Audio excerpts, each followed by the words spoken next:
ये हमारा 165th module है फाइनेंशियल मैनेजमेंट का और ये हमारी कैपिटल बजटिंग की डिस्कशन की कंटिन्यूएशन है. This is the third part of our discussion. इससे पहले हम डिस्कस कर चुके हैं कि कैपिटल बजटिंग की सिग्निफिकेंस क्या है, इसके अंदर कौन सी टेक्निक्स यूज़ होती हैं और वो टेक्निक्स कैसे एक्सेप्टिंग और एक्सेप्शन और रिजेक्शन ऑफ अ प्रोजेक्ट की तरफ हमें लेकर जाती हैं.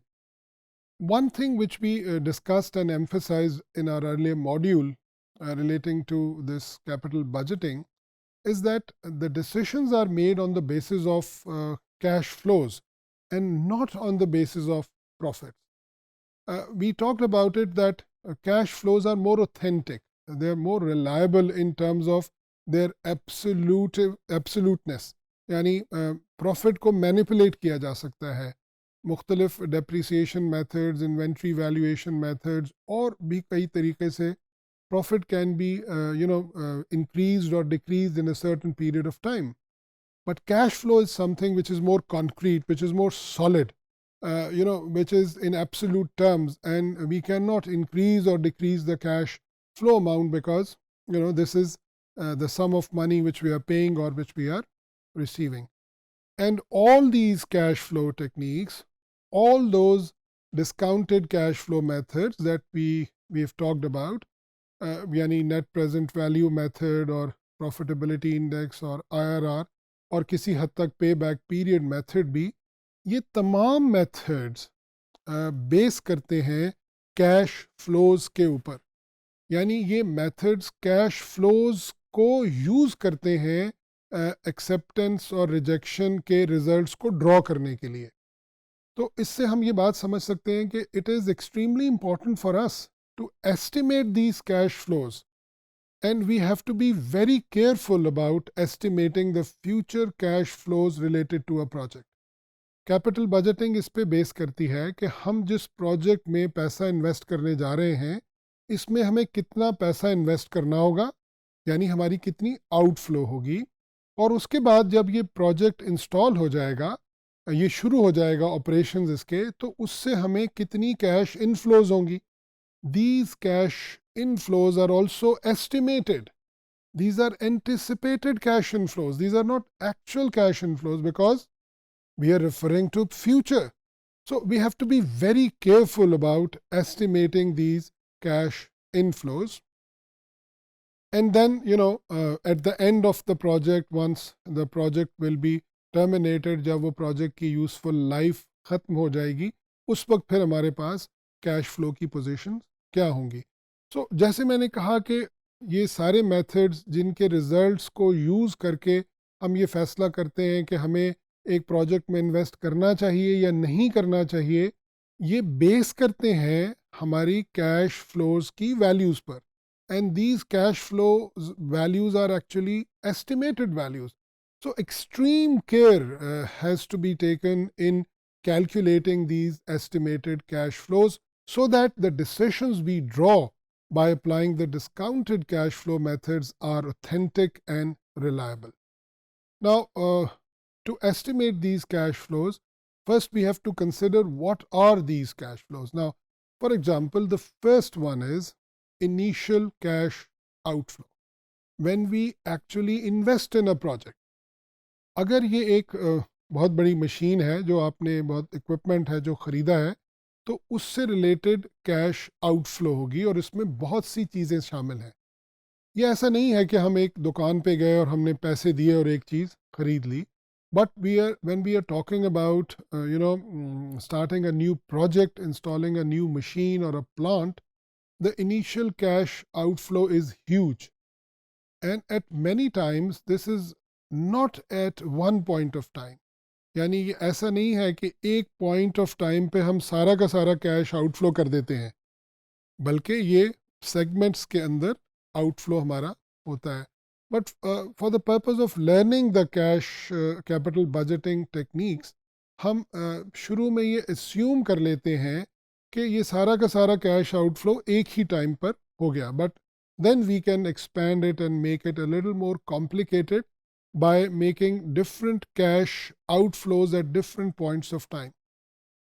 स्टूडेंट्स ये बात बड़ी आसानी से समझ सकते हैं कि अगर हमें बहुत बड़ी एक फैक्ट्री लगानी है तो जाहिर है कि उसके अंदर कई स्टेप्स में हमारे कैश आउटफ्लो हो रही होगी, जिसे हमें उसी तरीके से कंसिडर करना चाहिए.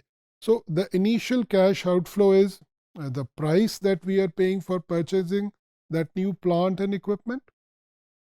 The second thing is that we have to consider the expenses or the cost that we have to incur on bringing that project. जो हमें गवर्नमेंट की ड्यूटीज़ उस पर पे करनी है, जो टैक्सेस पे करने हैं, फिर उसको इंस्टॉल करना है, ये तमाम की तमाम जो हमारे आउटफ्लोज होंगी उस प्लांट से, उस एसेट से रिलेटेड, वो सब की सब हमारी इनिशियल कैश आउटफ्लो का हिस्सा होती हैं. And we will discuss in detail in our next modules that how we specifically calculate the cash outflow. Once we have incurred that expenditure and we have made that outflow, वो हमारा project लग गया, install हो गया, वो factory अपनी जगह पे मौजूद है, then the second thing is that it will start its operations. फिर उस एसेट को हम यूज़ करना शुरू करेंगे, उस प्लांट को हम ऑपरेट करना शुरू करेंगे, और उसके नतीजे में हमारे पास सेल्स जनरेट होंगी, उससे हमारा रेवेन्यू जनरेट होगा, and that revenue would result into cash inflows. But we know that the whole amount of sales और revenue is not the net cash inflow. इस रेवेन्यू और सेल की फिगर में से हमें माइनस करना होती है वो अमाउंट जो कि एक्सपेंसेस और कॉस्ट की शक्ल में हमें पे करना है. सो जब हमारा प्रोडक्शन या हमारा प्लांट या एसेट यूटिलाइज होना शुरू हो जाता है, तो ओवर इट्स यूजफुल लाइफ हमारे पास कैश इनफ्लो होती रहती है, जो कि इंक्रीमेंटल कैश इनफ्लो कहलाती है. यानी ये टर्म हम उसके लिए यूज़ करते हैं. ये इंक्रीमेंटल कैश इनफ्लो एक्चुअली हमारी सेल्स या रेवेन्यू से आने वाले कैश इनफ्लो और कॉस्ट और एक्सपेंसेस की शक्ल में होने वाले आउटफ्लो के डिफरेंस का नाम है. और इसको कैलकुलेट करने के लिए हम नॉन कैश एक्सपेंसेस को भी एडजस्ट करते हैं. As I mentioned earlier, in the next modules we'll also learn how to calculate the amount of incremental cash inflow of every year during its useful life.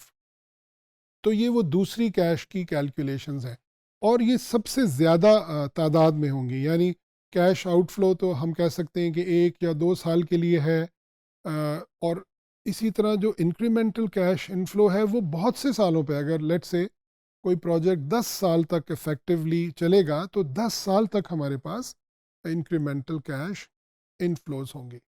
Finally जो तीसरी cash flow हमें calculate करनी है, that is the cash flow of the last year of that project, and we call it the terminal cash flow. Terminal means जहाँ पर हमारा project conclude हो गया, ख़त्म हो गया, उस साल में हमारी कैश फ्लो कितनी होगी. अमूमन वो इनफ्लो ही होती है, यानी हमारी इंक्रीमेंटल कैश इनफ्लो उस साल भी होगी. उसके बाद उस प्रोजेक्ट को जब हम ख़त्म करेंगे तो हो सकता है कि उस प्रोजेक्ट को जो कि अपनी लाइफ पूरी कर चुका है, उसको प्लांट को हम सेल कर दें, उससे भी हमें कुछ कैश इनफ्लो हो जाए, उसमें भी कुछ टैक्स इन्वॉल्व हो जाए, उसकी डिसमेंटलिंग चार्जेस. तो ये तमाम चीज़ें हम आखिरी साल की कैलकुलेशन में कैलकुलेट करते हैं, और वो इंक्रीमेंटल कैश फ्लो से डिफरेंट होती हैं. तो हम अपने इस मॉड्यूल को यहाँ पर ख़त्म करते हैं कि ये जो डिस्कशन है एस्टिमेटिंग कैश फ्लोज की, ये बहुत इम्पॉर्टेंट है कि कैश फ्लो अगर ठीक कैलकुलेट हुआ है तो उसकी बेसिस पर हमारे डिस्काउंटेड कैश फ्लो मेथड्स सही तरह अप्लाई होंगे, and the results of those methods will be then effectively used for accepting or rejecting a project. And these cash flows are of 3 types. The first is the outflow, which is called the initial outflow when we are investing the money in the project. And the second one is the incremental cash inflows during its useful life. And the last one is the terminal cash flow, which is in the last year of the useful life of that project.